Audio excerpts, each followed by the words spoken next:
toutes et à tous et bienvenue dans Cookie, l'émission qui se déguste sans fin. Aujourd'hui pour cette émission, 3 invités. Nous allons commencer par Justine. Bonjour Justine, comment vas-tu? Salut tout le monde, ça va très très bien. Naïm également, toujours là depuis la première émission.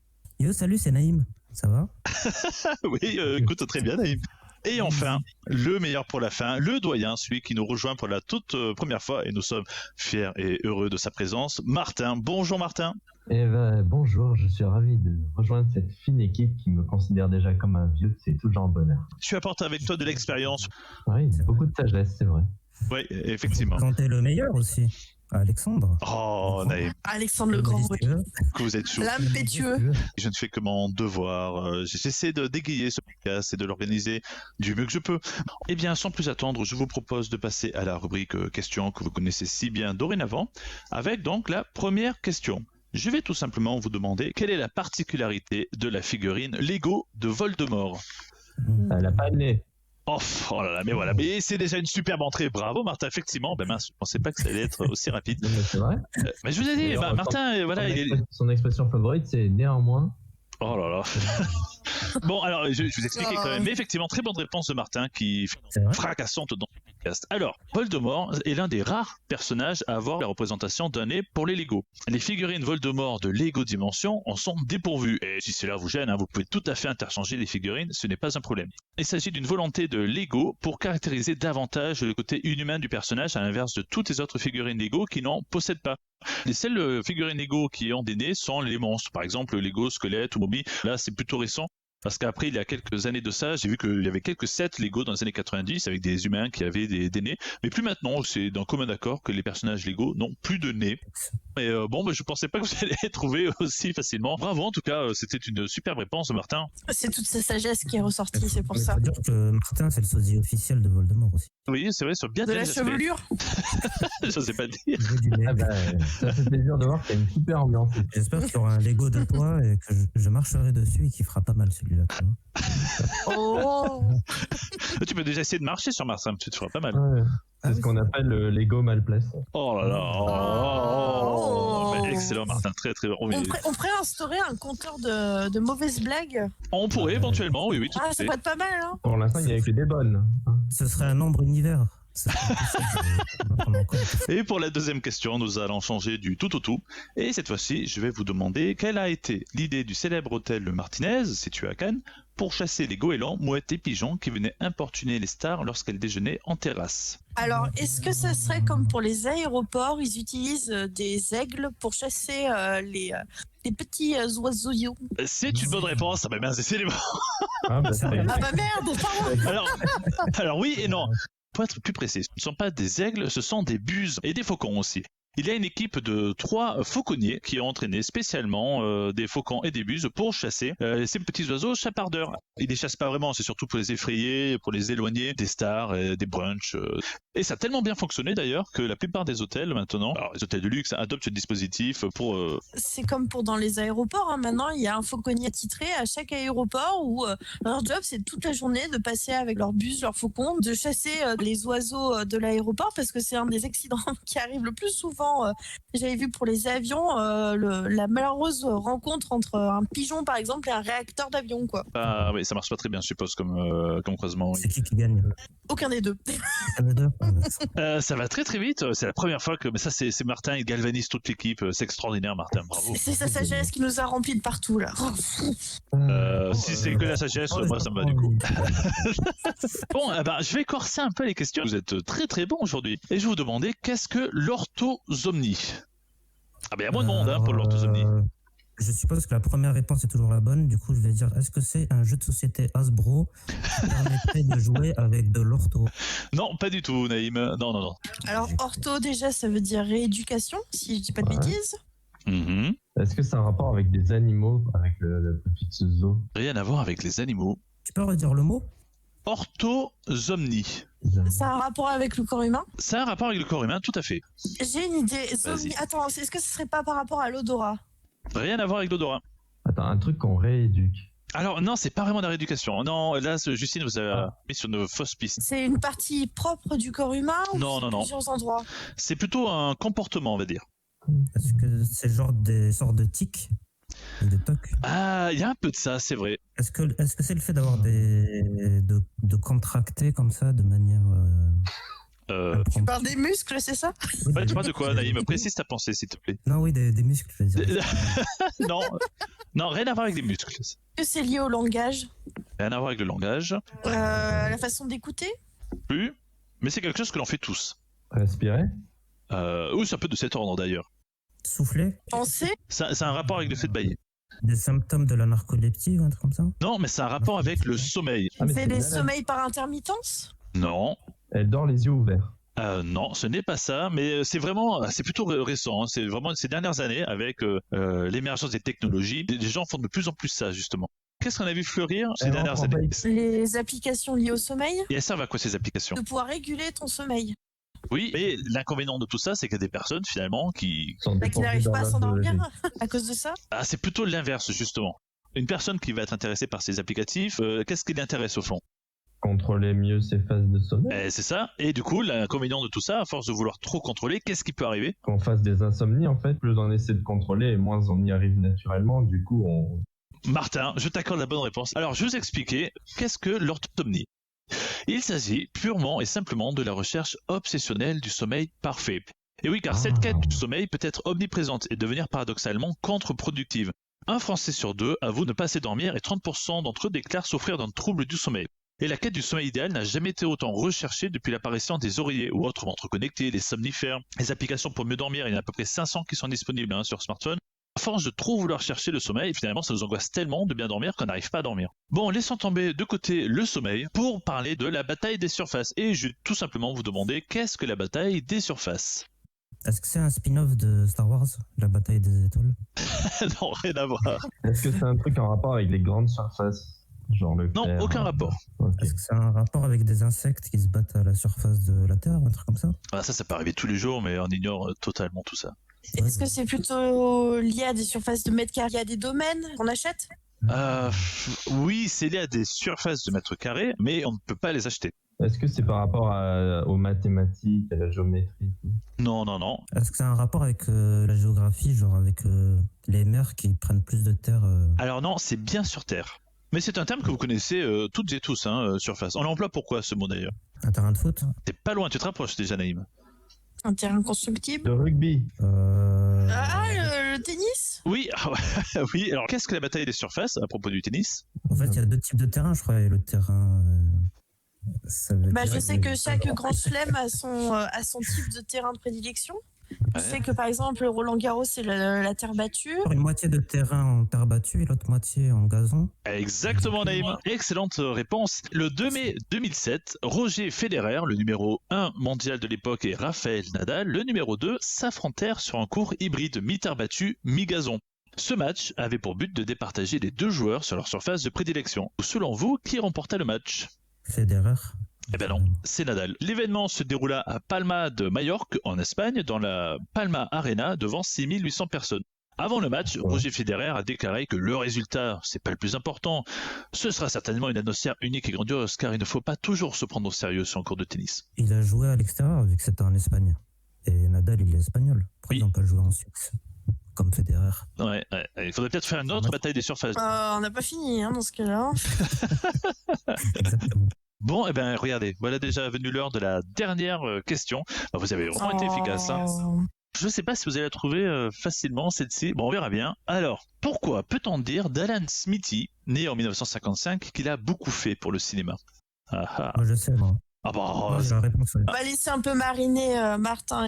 Normalement, si vous avez vu Karim Debache, il en parle des fois. C'est vrai qu'il en a parlé. C'est vrai. Attends, parce que j'adore Karim Debache. Souvent, les gens qui parlent de cinéma en parlent. Ah, Martin est en train de faire une recherche Google. Attends, Alan Smithy, c'est pas un pseudonyme? Bon, eh ben, écoutez, vous en avez fait qu'une bouchée de mes questions aujourd'hui. Alors, je vais vous expliquer qui est Alan Smithy. Comme dit Martin, Alan Smithy est un pseudonyme employé aux États-Unis par de nombreux réalisateurs au fil des années, lorsqu'ils refusent de signer le film de leur vrai nom à la suite de différends avec la production ou d'interférences au niveau du montage final. Néanmoins, il y a une petite condition pour cela. Vous pouvez pas dire, bon, finalement, mon film il est naze, hop, je signe Alan Smithy, et ça sera fait. Lorsqu'un réalisateur estime que son travail a été bafoué par son producteur ou pour n'importe quelle autre raison, il peut saisir la DGA, Directors Guild of America, et si sa requête est acceptée, celle-ci l'autorise à signer son film du pseudonyme. Alors celui-ci, initialement, était Al Smith, mais un nom aussi commun risquait de créer des confusions par la suite. C'est pourquoi Alan Smithy a été préféré, car suffisamment distinct pour éviter les confusions, tout en étant passe-partout pour éviter d'attirer l'attention.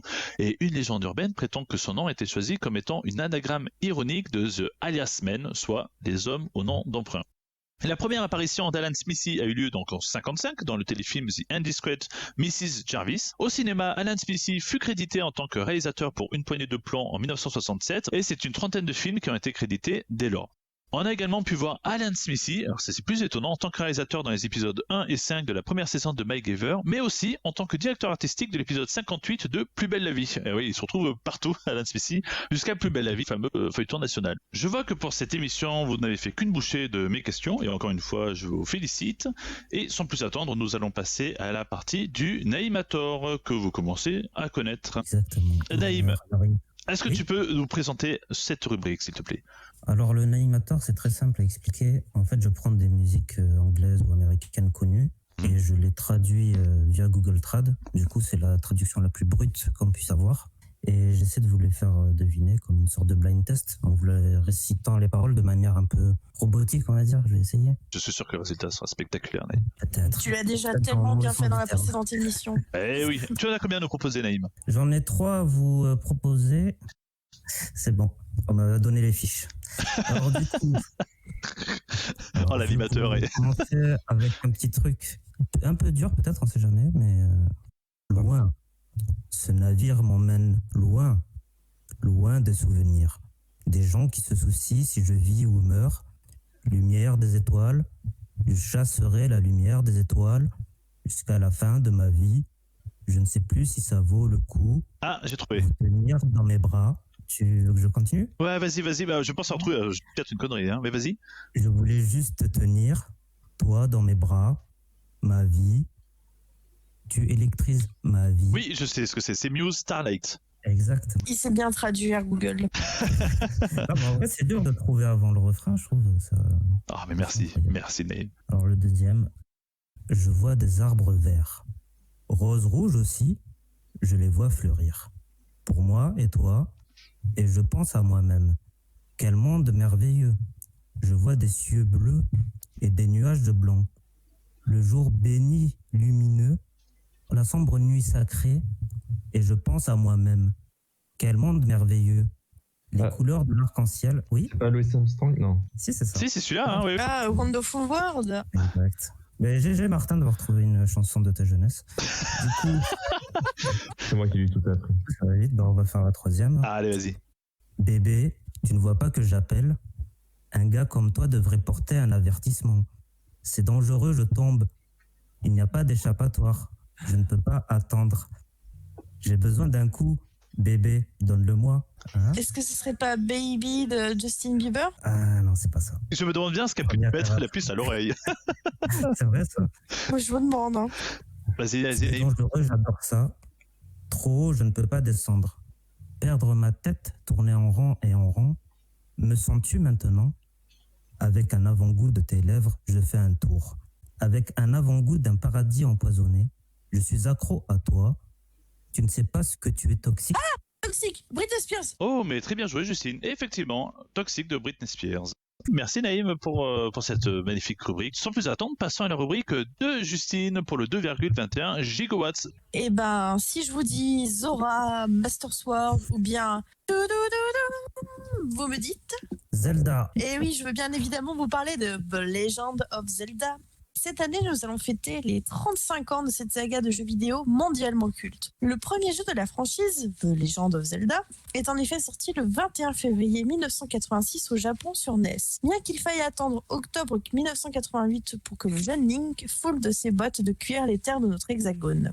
Ce jeu a été conçu par Shigeru Miyamoto, le papa de Mario et Donkey Kong, ainsi que son bras droit de toujours, Takashi Tezuka. Pour la conception de ce jeu, Miyamoto s'est inspiré de ses promenades au cœur des vastes campagnes environnantes de Kyoto, jonchées de lacs, grottes et autres petits villages. Ces éléments vous rappelleront sûrement quelque chose. D'un point de vue musical, l'emblématique thème est d'ores et déjà présent. Il s'agit d'un véritable coup de maître de Koji Kondo qui officiera sur les prochains jeux au fil des différentes plateformes jusqu'à Skyward Sword en 2011. Mais revenons à notre premier opus. Ici, Link, notre personnage principal, doit récupérer les 8 fragments composant la Triforce de la Sagesse à travers le royaume fantastique d'Hyrule dans le but de vaincre Ganon, le seigneur du mal, délivrer la princesse Zelda et enfin ramener la paix. Ce qui, pour une première tâche, est déjà pas si mal. Bon, même si ce gameplay peut vous paraître un peu éculé de nos jours, il faut garder à l'esprit que celui-ci était réellement novateur pour 1986. Une exploration sans l'aide d'une carte, de nombreux donjons à explorer, des boss aux différents patterns, des secrets à trouver, le tout de façon judicieusement intégrée au fil de la progression du joueur. Voilà ce qui composera l'ADN de cette licence pour les nombreux jeux à venir. Pour preuve, The Legend of Zelda sera un véritable succès avec près de 6,51 millions d'exemplaires vendus à travers le monde, faisant de lui l'une des meilleures ventes sur NES. Et le succès déjà phénoménal à cette époque sera croissant au fil du temps. Ainsi, et comme Pokémon ou Mario durant cette même décennie, The Legend of Zelda deviendra naturellement l'une des licences phares et durables de Nintendo. Néanmoins, la grande force de ces jeux sera évoluer avec son temps, proposant aux joueurs de redécouvrir Hyrule via de nombreux prismes. Tantôt sombre et angoissant devant une apocalypse que rien ne semble arrêter, tantôt colorée, chatoyante et aérienne, chaque épisode de cette série est une nouvelle ode à l'aventure, tout en construisant progressivement un lore et une chronologie que les joueurs aiment à reconstituer depuis plus de 3 décennies. Chaque nouvel opus de Zelda est un événement et la qualité de cette licence est loin de s'être érodée au fil du temps. Pour preuve, 6 jeux obtiennent une note supérieure à 95% sur Metacritic, le site qui répertorie l'ensemble des notes de la presse et des sites spécialisés. C'est un véritable exploit que peu de licences peuvent se targuer de posséder. Il était donc tout naturel que de nombreux remakes voient le jour afin de permettre à toutes et à tous de découvrir ou redécouvrir les épisodes les plus anciens sous une forme relativement moderne, comme le très bon The Wind Waker HD sorti sur Wii U, The Majora's Mask 3D sur 3DS, The Link's Awakening sur Switch ou encore le très attendu Skyward World HD annoncé lors du dernier Nintendo Direct il y a quelques semaines de cela. Enfin, le dernier épisode sorti à ce jour, Breath of the Wild, est là encore une belle réussite, devenant le jeu le plus vendu de la franchise avec près de 20 millions d'unités vendues à travers le monde. Une suite prévue pour 2022 a naturellement été dévoilée l'année dernière dans un sombre trailer, ce qui nous laisse présager de nombreuses et belles aventures dans le vaste royaume d'Hyrule. Magnifique. Et oui. Et d'ailleurs, j'ai quelques petites questions au sujet de Zelda. À votre avis, combien de jeux font officiellement partie de la saga ? 20 peut-être 11, non, plus 19. Pile poil 19. Oh là là, bravo Martin. Console portable, Game Boy Advance, Game Boy Color, etc. Il y a ça qui en est pas mal. Bon, et dans ta deuxième question, Justine. Alors, à votre avis, combien de jeux ont été vendus, tous jeux confondus Zelda, à travers le monde ? 25 millions. Je pense que je suis... non, c'est pas possible, Naïf. Elle a dit que pour le dernier, il y a déjà eu 20 millions. Pour Breath of the Wild, il y a déjà eu 20 millions. Donc, Oui, voilà. Ouais, peut-être 500. Un peu moins. 150 millions 180 moins. millions. Non, il y a près de 95 millions d'unités de jeux vendus à travers le monde. C'est pas mal. Hein. Et sachant qu'il y a quand même rien que 20 millions, rien que pour Breath of the Wild. Donc ça ne pourra qu'aller de mieux en mieux, je pense. Oui, parce que de toute façon, de plus en plus de Switch vendus, donc potentiellement de plus en plus d'acheteurs du prochain Zelda. Mais en plus, il y a des jeux qui suivent la licence sans en faire complètement partie, comme les Hyrule Warriors. Oui, c'est vrai. Qui sont très bien d'ailleurs. Oui. Qu'est-ce que vous pensez d'ailleurs de cette licence ? Est-ce que vous y avez joué ? Est-ce que vous êtes fan inconditionnel ? Ou au contraire, peut-être que vous n'y avez jamais joué ? Ça peut arriver aussi, étant donné que ce sont des exclusivités Nintendo. Encore faut-il avoir les consoles pour cela ? Allez-y, la parole est à vous. Ah, je sais que Martin, tu es un grand fan de cette licence. Ça fait partie des licences qui m'ont fait acheter principalement Nintendo et j'avais... D'ailleurs, l'un de mes premiers vrais jeux 3D avec Mario 64, c'était Ocarina of Time, et que j'ai fini à l'époque sur la 64, je crois 13 ou 14 fois. Oui, tu n'avais pas beaucoup de jeux en fait, tu les refaisais en boucle, c'est ça ? Mais celui-ci, j'étais vraiment très fan. Majora's Mask, même si je le trouvais un peu déroutant, en grandissant, en fait, j'ai vu toute la profondeur qu'il y avait. Limite, je trouvais qu'il était même encore plus profond qu'Ocarina of Time. Il était très intéressant avec toutes les théories qu'il y avait. Et après, en grandissant, en ayant la possibilité de m'acheter moi-même mes consoles, surtout avec la Wii U, j'ai pu faire Wind Waker, j'avais commencé Skyward Sword, Twilight Princess, j'ai refait Ocarina of Time et Majora's Mask sur la Nintendo DS. Et j'avais un peu commencé Link to the Past et j'en ai encore 2 autres que j'ai pas encore pu toucher pour l'instant. Et il faut que je m'achète la Switch pour faire Breath of the Wild. Oh là là, mais Breath of the Wild, il est tellement... il est magique. Enfin, J'ai réussi à pas me faire spoiler pour le moment, alors pitié. Enfin, tu t'imagines déjà comment ça va se terminer Non, quand même. je vois pas.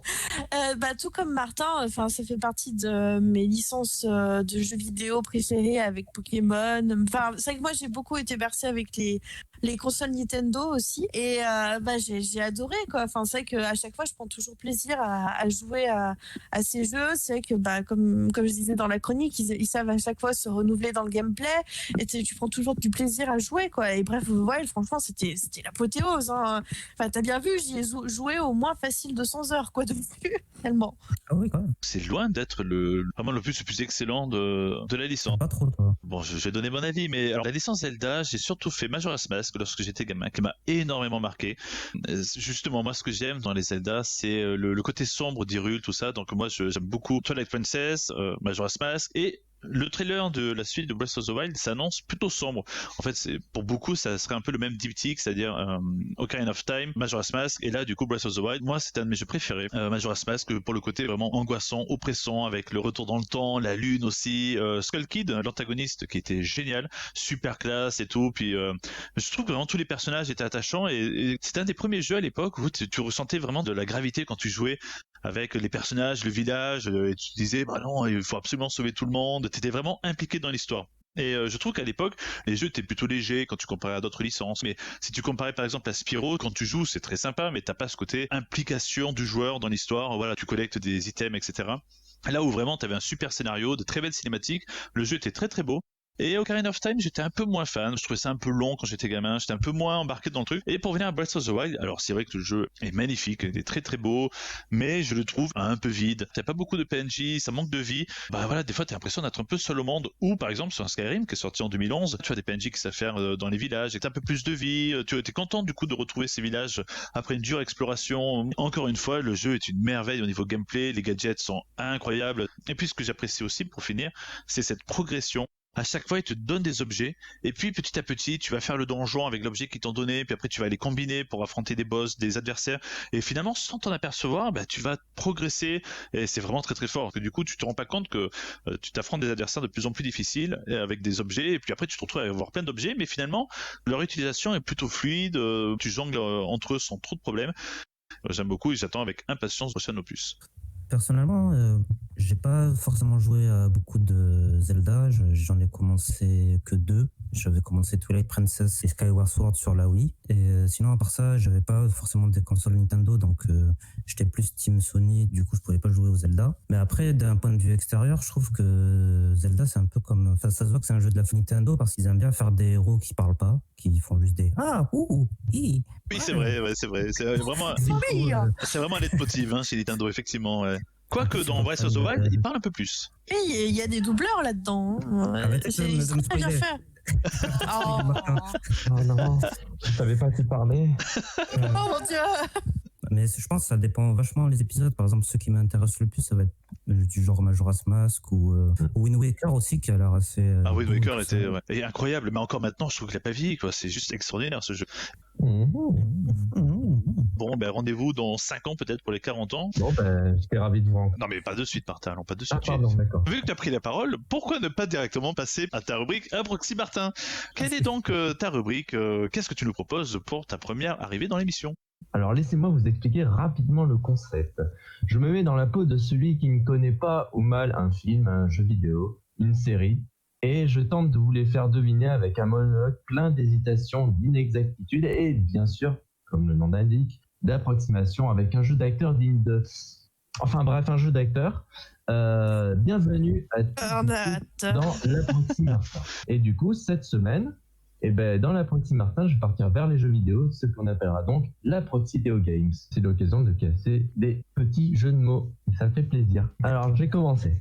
Bon, vous n'êtes pas... Donc, le but, c'est de deviner. Donc, quand vous voulez, il n'y a pas de souci. J'en ai fait quelques-uns. Alors, j'ai fini le jeu il n'y a pas longtemps, mais trop facile. Alors, j'ai un petit peu oublié le nom, mais c'est pas le plus important. Dedans, je me souviens que je crois que j'étais un genre de lutin, mais je suis pas sûr, je crois que je peux me tromper. Enfin bon, il y a plein d'activités sympas à faire avec lui. Il y avait une cinématique, mais bon, je suis allé me casser une croûte à ce moment-là, j'ai pas trop fait gaffe, mais ça se trouve, c'était pas important. Alors, du coup, je crois que je me balade avec mon perso. Bon, au début, on était vu dessus, on captait que dalle, mais une fois que je suis sorti de chez moi, au moins, on a eu la caméra derrière, j'ai commencé à comprendre. Je crois qu'il l'a vu à la deuxième personne ou à la troisième personne, enfin bref. Alors, il y a plein de trucs à faire. On peut porter des objets, des cailloux, parler à deux putains, un truc cool, mais bon, on s'ennuie quand même rapidement. Et à un moment, sans doute qu'il y a eu un bug. J'ai réussi à trouver un trou et à rentrer dedans. Alors, j'ai évité des gros cailloux qui roulent. Et j'ai trouvé un couteau. Enfin, je crois que c'est un couteau, mais bon, c'est un lutin, donc il ne peut pas avoir autre chose qu'un couteau. Ils sont tout petits, quoi. Et puis, du coup, nouveau gameplay, avec ce couteau, je peux tondre la pelouse et même que des fois, ça rapporte de l'argent. Du coup, juste après, je suis passé chez Marchand et du coup, j'ai réussi à acheter un morceau d'écorce. Truc de ouf. Ça serait pas Pikmin? Non. C'est Zelda, non? Ah ouais, mais alors lequel? Ah merde! C'est vraiment Zelda, merde! C'est Karen of Time, non? C'est vrai qu'en fait, je ne savais pas qu'on allait parler de Zelda juste avant. Mais... Tondre la pelouse, tu parles du moment où tu coupes les hautes herbes avec ton épée? Exactement. J'avais même écrit toute une suite derrière, mais bon, après ça peut être long et je vais plutôt passer sur un autre. On approxy Zelda. Alors, j'ai essayé de faire en sorte de taper dans des jeux, des licences assez différentes. Hein, oh, mais très bon. On va pas partir sur un Zelda 2 ou... Allez, vas-y, Martin. Alors, j'ai joué à un jeu super, j'ai d'ailleurs tout compris. Ça se passe dans l'espace, hein, parce que dehors, il fait tout noir et on voit des planètes. C'est super futé pour montrer que c'est dans l'espace. Bon, apparemment, c'est plutôt militaire vu l'ambiance, et je crois que ça doit être une construction. J'ai l'impression que c'était une construction normande de ce qu'ils ont dit, mais voilà. Moi, je sais c'est quoi. Je crois que dedans, je suis caporal, un truc comme ça. Bon, je passe les cinématiques comme d'habitude, on n'y apprend rien, de toute façon, bien sûr. Je me balade dans le vaisseau, il y a apparemment flambant neuf, je parle au pilote, au copilote, et il y a mon supérieur qui me fait appeler super. Apparemment, on me donne des ordres. Si c'était ça, j'aurais trouvé un boulot dans une entreprise. Bref. L'occasion, c'est de voir le vaisseau. On peut parler à des gens qui appuient sur des trucs, qui font bip et qui font flash. Mais bon, c'est du blabla, hein, j'ai pas envie. Puis moi, je veux de l'action, en fait. Donc, j'ai encore déambulé. J'arrive là, en fait, où on m'a dit de venir. Et là, bim, je tombe sur un mec avec une tête, mais bizarre. Bon, à mon avis, c'est un alien. Hein. C'est ce qui explique. Ah, je sais ce que c'est, ça y est. Si vous voulez, vous pouvez y aller. Hein. Ça ne serait pas Mass Effect? Eh bien, oui. Non, avec le Normandie. J'ai hésité. Construction normande. Construction Normandie. Oh, bordel, Martin. Très approximatif. Hein. Ouais, voilà. Allez, je vous en fais. Les autres sont plus courts, donc voilà. Alors, pour ce jeu, c'est simple. C'est du passe-temps pour les gens qui aiment les constructions. Mais c'est super dur. En gros, je crois qu'on nous donne des matériaux pour faire des bâtiments. Bon, c'est pas très beau, hein, c'est un peu vieux, mais c'est l'idée. Hein. Alors, il y a des formes différentes en fonction de ce qu'on veut faire, mais niveau couleur, c'est un peu le bazar. J'ai l'impression de faire un bâtiment genre arc-en-ciel. Mais bon, apparemment, l'intrigue se passe sûrement en Russie ou je sais pas. Mais je connais pas trop le style architectural là-bas. Bref. Du coup, j'ai fait des trucs design, hein. Mais j'ai pas dû comprendre les subtilités parce que dès que je veux faire un gratte-ciel, c'est game over. Alors le score est pas haut en plus. Je fais tout pour éviter qu'on détruise les étages d'en bas. Je crois savoir aussi, ouais. Bref, ça fait passer le temps, mais je pense que ça va pas bien fonctionner, hein, ce genre de concept. J'imagine que c'est un jeu qui doit pas être super connu. Est-ce que ce serait Tetris? C'est complètement Tetris. Et quand tu fais des gratte-ciels, je vous en fais un dernier, puis après, si vous voulez, on... Alors le prochain, celui-ci, c'est clairement n'importe quoi, à mon avis, ça va pas marcher des masses. Déjà, ceux et celles qui connaissent savent que je joue des oiseaux dans des jeux, et je suis pas très bon avec, il y a qu'à voir ma dernière partie de route. Ouais. Mais là, le game, il est encore plus obscur. Déjà, mes oiseaux, ils sont chelous. J'en ai pas vu des comme ça dans le vrai monde réel de la réalité véritable. Mais le truc, c'est qu'ils semblent beaucoup en vouloir des sortes de blobs verts. Du coup, mauvaise ambiance entre eux. Et comme on fait pas d'omelette sans casser des œufs, on dirait que les oiseaux, ils se la jouent un peu kamikaze en se jetant sur eux. Enfin, un petit jeu obscur. Alors, Angry Birds, bien sûr. Oh, mais c'est ça, Angry Birds. Oh, mais excellente idée, Martin. Il fait même les jeux mobiles, il est ultra polyvalent, Bah, il fait tout. Il faut vous faire le dernier qui est court aussi. Bah, vas-y. Justement, j'ai fait les plus longs au début et pour les derniers. Mais juste une chose, Martin, est-ce que tu es aussi bon à Root qu'Angry Birds? Mais il peut pas être plus mauvais, en Je tout vais vous cas. faire le dernier jeu, donc voilà. Alors ça, c'est un jeu qui m'a bien fait rire, même s'il est un peu ancien. C'est carrément un truc de foire aux monstres. Tu gères la construction d'un bâtiment avec des gens qui s'occupent de monstres bizarres qui viennent pour, je sais pas, redevenir des humains. Enfin, je crois. Il y en a même qui ont l'air normaux, mais en fait, non, c'est étrange. Mais les animations sont marrantes. Faut une personne pour les orienter vers la bonne salle, les faire aller dans des endroits pour qu'on les ausculte. Mais c'est timé. Il y en a qui partent si on n'est pas assez rapide. Et même certains qui meurent dans les couloirs. C'est pas terrible d'ailleurs pour la réputation, hein, mais bon. Alors les gars en blanc qui s'en occupent, faut en plus les choisir, mais pas n'importe comment. Mais bon, le plus drôle, c'est quand même le look des monstres. Il y a les hommes invisibles, ceux avec une grosse tête, ceux dont on voit l'intérieur du corps, ceux qui ont des bandages partout. Il y en a même un qui ressemble au King, un vrai florilège. Mais au moins, j'ai bien rigolé en les regardant. C'est un jeu que t'as fait toi dans ta chambre, ça, non? Il n'existe pas, celui-là. Alors non, la foire aux monstres, ça n'est pas dans ma chambre, mais je te remercie quand même. Mais il date de quand, ce jeu, Martin? Je crois que le premier il date des années 90, mais il a eu une version plus récente. Le JDG, il en a pas parlé dans un Le JDG, on épisode a bref. clairement parlé, oui. Ah oui, genre, merde. Un jeu de fait gestion? par un grand nom des jeux de gestion dont j'ai déjà reparlé. Peter Molyneux? N'oubliez pas que je vous parle de choses alors en me plantant complètement. Donc si ça se trouve, la formance, ce n'est pas une forme. Alors là, Martin. Qu'est-ce que c'est alors? Parce que Peter Molyneux, il a fait Je vous rappelle que dedans, il y a l'homme invisible, des gens avec des grosses têtes, des gens dont on voit l'intérieur du corps, d'autres avec des bandages et un même qui ressemble au King. Mais c'est quoi ça? Martin. Je vous donne la réponse. Le C'est jeu, la Ligue des Gentlemen. le jeu, c'est Theme Hospital. Theme Hospital? Oui. Je vois pas rapport avec les zombies, le King. J'ai pas dit les zombies, j'ai dit la forme monstre. C'est parce qu'en fait, tous les gens qui rentrent dedans ont duré des monstres. Il y a l'homme invisible, il y en a un avec une tête gigantesque, il y en a un autre dont la peau est transparente. Ah, tu parles de gens qui font un œdème de poing, c'est eux qui ont la grosse tête, c'est ça? En fait, eux, ils ont un cas d'encéphalanthiasie. Projet Hospital, c'est la suite directe ou non, pas vraiment? Non, pas Project Hospital, c'est Two Point Hospital. Two Point Hospital. Ah. C'était l'un des premiers jeux en vrac de JDG d'ailleurs, qui adore ce jeu. J'ai Project Hospital, mais celui-là, je connaissais pas, tu vois. Mais très bien raconté, hein. Ça donne envie de regarder. Franchement, c'est un excellent comics. Eh bien, la transition est toute trouvée pour justement passer à la partie pépite. Merci une nouvelle fois, Martin, pour cet excellent Approxy Martin. Et j'espère qu'il y en aura bien d'autres à l'avenir, Martin. Approximativement, j'espère aussi. On espère tous. Oh. Bon, eh bien, Justine, nous t'écoutons. De quoi vas-tu nous parler aujourd'hui? Eh bien, cette fois-ci, je vais vous parler d'un film peu connu dans la filmographie du réalisateur américain Robert Zemeckis, à savoir La mort vous va si bien ou Death Becomes Her en titre original, disponible en ce moment même sur OCS. Considéré dans les années 90 par Steven Spielberg ou George Lucas comme le nouveau faiseur du divertissement de cinéma après la trilogie Retour vers le futur ou encore Qui veut la peau de Roger Rabbit, Robert Zemeckis était donc attendu au tournant lorsqu'il se lance dans la réalisation de ce film en 1992. Le pitch est donc le suivant. Cela fait des années que Madeleine, une actrice médiocre, vole les amants de son amie Hélène, célèbre écrivaine. Un soir, sa dernière se rend au spectacle de son amie, accompagnée de son fiancé Ernest, officiant en tant que chirurgien esthétique. Une fois de plus, l'actrice joue de ses charmes et finit inévitablement par épouser Ernest. Hélène sombre alors dans une profonde dépression, vouant une haine secrète envers son ancien ami. 14 années plus tard, Madeleine est toujours mariée avec l'ex-compagnon de son ancien ami, mais les années défilent et elle essaie désespérément de lutter contre l'inévitable vieillissement de son corps. Le pauvre Ernest, lui, est totalement anéanti, devenu entre-temps alcoolique, réduit à voir sa femme parader avec ses jeunes amants.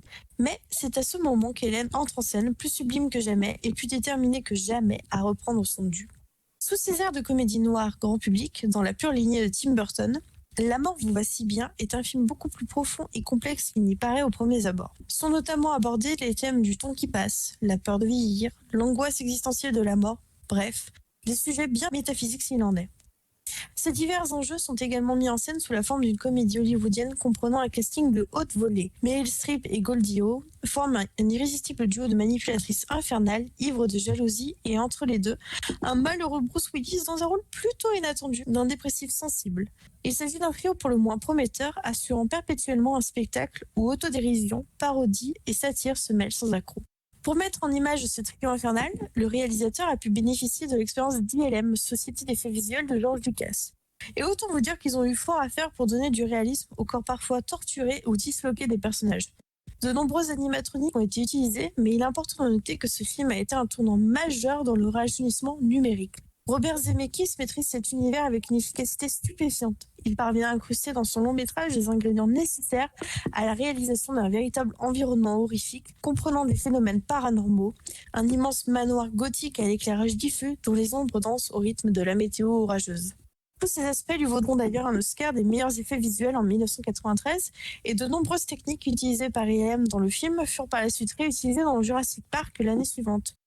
Du côté musical, c'est son éternel comparse, Alan Silvestri, qui réalise une fois de plus un excellent travail. On ressent dans l'œuvre la complicité désormais bien installée entre les réalisateurs et lui au fil des années.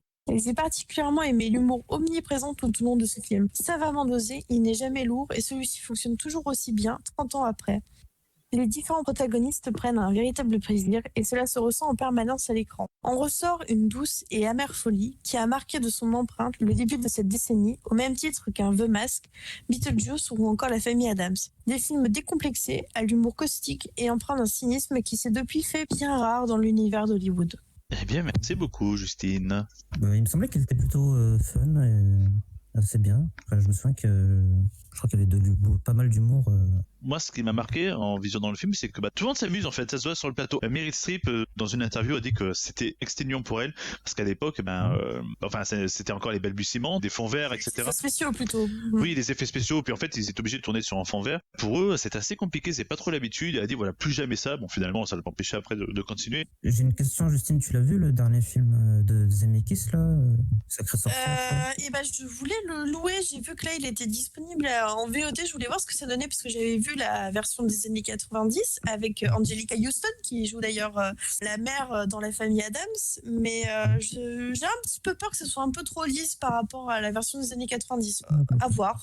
Je me disais que ça ressemblait un peu au niveau du paranormal et tout ça, entre La Mort vous va si bien et Sacrée Sorcière. Mais c'est vrai que c'est pas ce qu'on a l'habitude de voir de Zemeckis, ce genre de film. Ça fait vraiment très Burton pour le coup. Plein de fois quand Justine regardait, vraiment tu trouves la patte Burton. Dans le style, dans l'architecture, dans la façon dont c'est filmé. C'est vrai que ça ressemble beaucoup. Et c'est vrai que on te dit c'est Robert Zemeckis, tu dis ah ouais, j'aurais pas deviné. Non, il n'y a pas Tom Hanks. Il est où Tom Hanks? Merde, c'est vrai, putain, j'avais oublié. Eh bien merci Justine en tout cas pour cette pépite. Passons sans plus attendre à la pépite de Naïm. Naïm, de quoi vas-tu nous parler aujourd'hui? Alors aujourd'hui je vais vous parler d'une série de bandes dessinées françaises de science-fiction qui s'appelle Sillage et elle a été créée et réalisée par le scénariste Jean-David Morvan, à ne pas confondre avec Jérémy Morvan, Philippe Buchet. Alors cette BD est publiée aux éditions Delcourt depuis 98. Elle compte à ce jour une vingtaine de tomes. Et moi par exemple, je vous conseille de prendre l'anthologie parce que je trouve qu'un tome c'est vraiment très court, ça fait une 50aine de pages. Et moi, en fait, je les prends avec l'anthologie Sillage et il y a 3 tomes par anthologie, quoi. Et du coup, c'est vachement plus passionnant à lire. Et cette série a eu 3 spin-offs. Les Chroniques de Sillage, Navis et Sillage Premières Armes. L'histoire suit notre héroïne qui s'appelle Navis et qui vit dans une planète reculée dans l'espace. C'est la seule humaine qui est représentée dans la BD, ou en tout cas au début.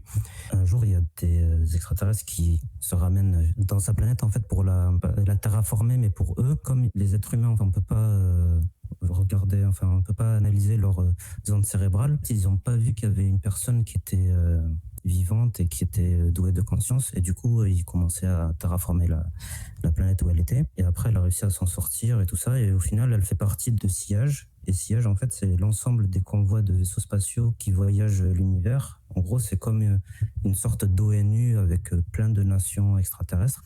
Et elle, c'est la seule représentante des humains. Et les gens sont effrayés par elle parce qu'ils n'arrivent pas à lire dans ses pensées.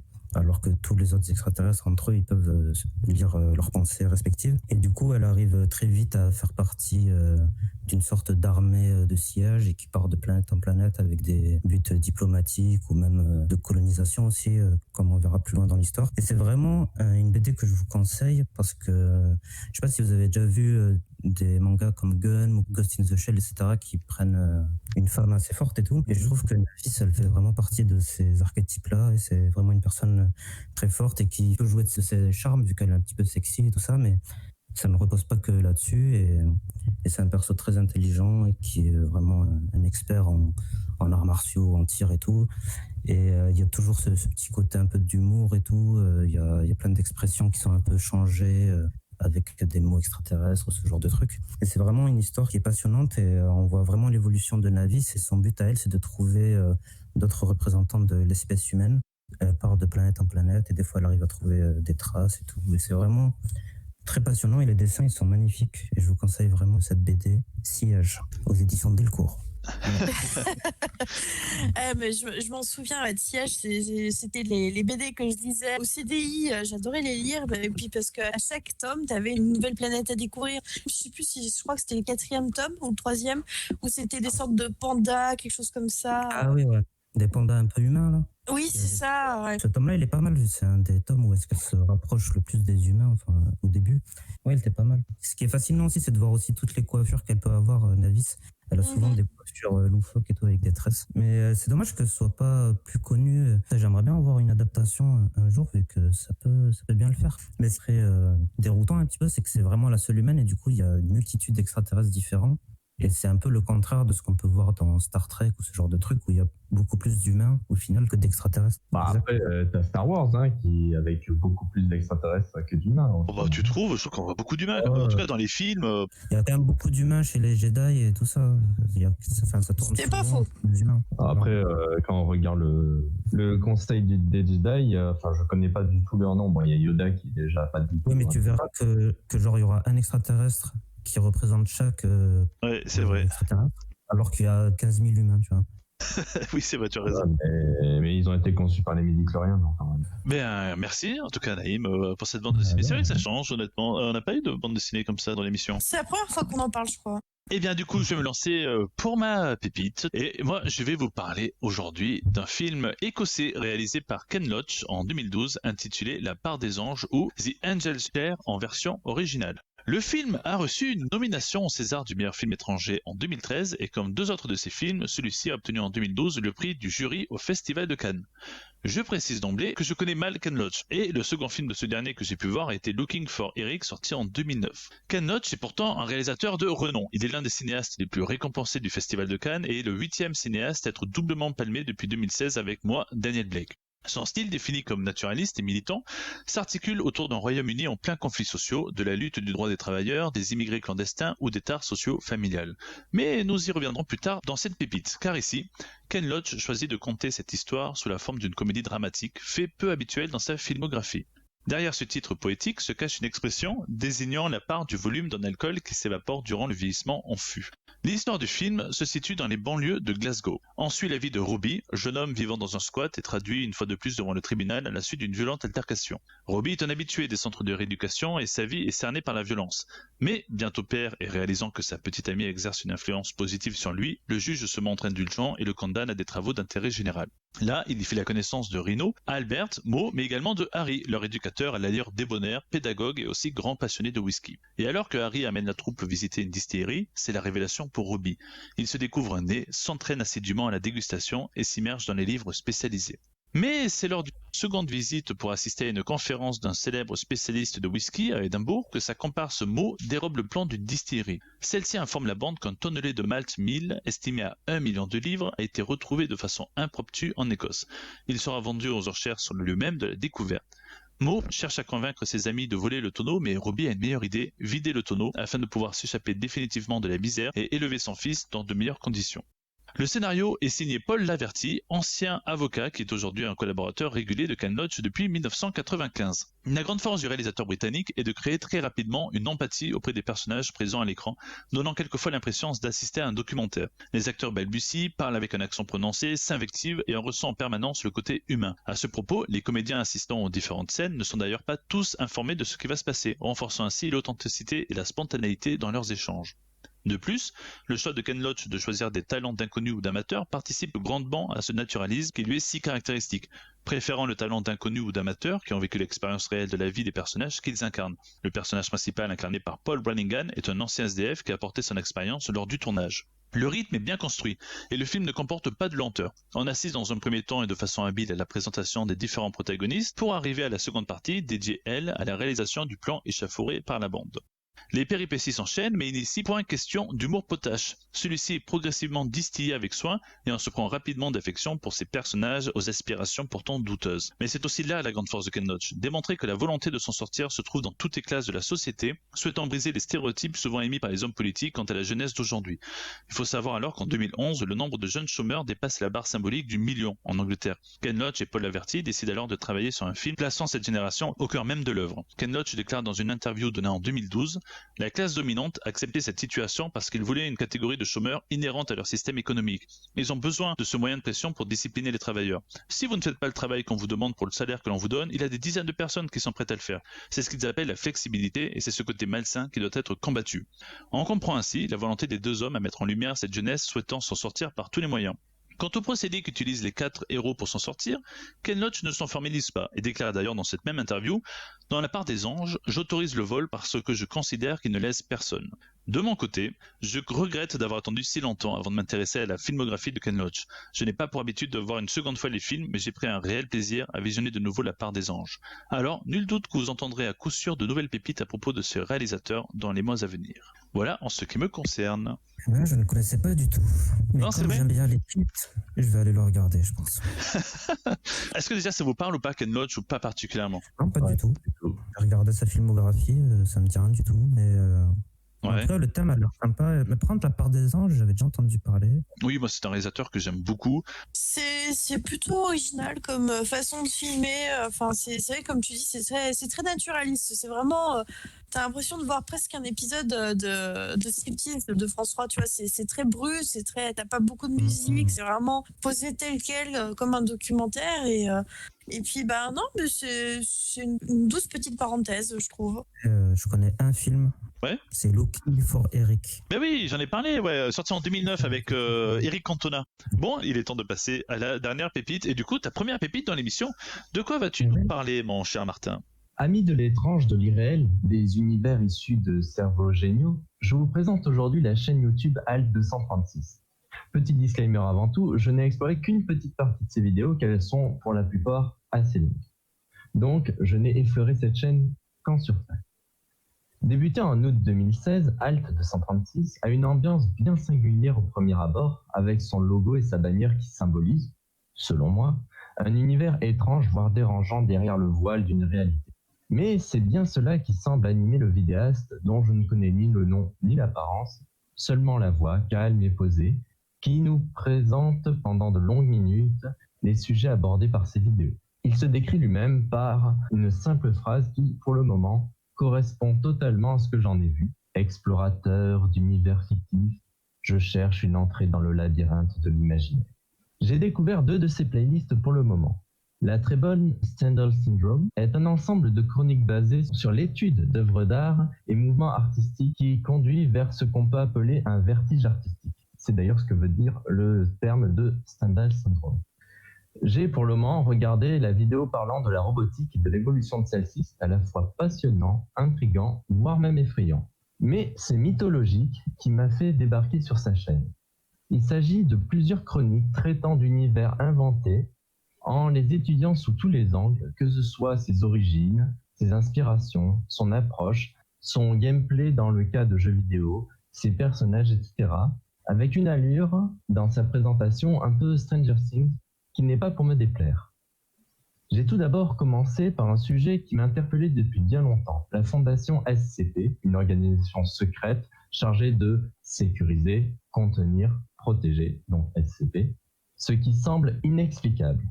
Bon, c'est un sujet tellement vaste que je vous recommande de chercher un peu par vous-même sur la page Wikipédia pour en avoir un aperçu, mais sachez que c'est en grande partie ce qui a inspiré le jeu Control qui est sorti l'année dernière. J'en parlerai peut-être un jour ici. J'ai donc voulu enchaîner sur 2 autres vidéos. Une sur BioShock, que je connais très bien, car j'ai parcouru l'ensemble de la licence, et l'autre sur Dark Souls, que que je n'ai pas encore commencé. Ce sont des vidéos longues, mais tellement passionnantes, avec une touche de poésie dans sa narration, d'émerveillement, comme si l'auteur redécouvrait en même temps qu'il nous parle de l'univers, en accompagnant sa voix d'artwork, de montage vidéo et de bien d'autres choses. Mais autant vous dire qu'après ça, j'ai bien l'intention de recommencer BioShock, de faire les Dark Souls et, une fois que j'aurai un bon PC, de m'essayer à Control. Il aborde aussi d'autres thèmes comme le manga Berserk, la série de films Hellraiser ou encore le jeu Bloodborne. Je vous recommande donc de vous attarder sur ces vidéos qui vous donneront une autre vision de certains univers que vous aimez ou que vous ne connaissez pas encore. Eh bien, merci beaucoup Martin. Moi, je t'avoue que je ne connaissais absolument pas cette chaîne. Ouais, moi j'ai déjà vu la vidéo sur Berserk, mais ça me met souvent en recommandation la plupart de ces vidéos, même celle sur BioShock, là, la dernière. Elle est dans mes recommandations, donc il faudra que je la regarde un de ces quatre.